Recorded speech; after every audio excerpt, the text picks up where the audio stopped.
ಮತ್ತೆ ಮೂಗಿನಿಂದ ಉಸಿರು.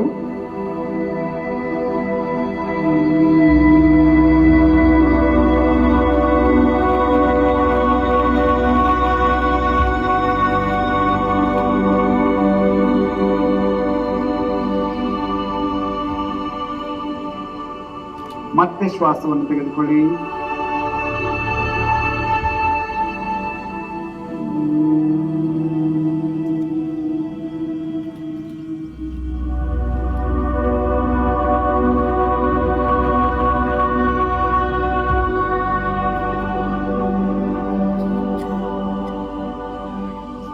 ನಿಧಾನವಾಗಿ ಕೈಗಳನ್ನು ಕೆಳಗೆ ತಂದು ಜ್ಞಾನ ಮುದ್ರೆಯಲ್ಲಿರಿಸಿ ಕಣ್ಣುಗಳನ್ನು ಮುಚ್ಚಿ ಸ್ವಲ್ಪ ಕಾಲ ವಿಶ್ರಾಂತಿ.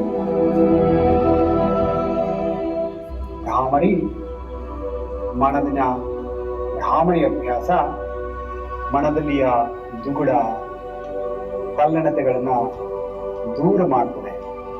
ಮನಸ್ಸನ್ನ ಶಾಂತ ಮಾಡಲಿಕ್ಕೆ ತುಂಬ ಸಹಾಯ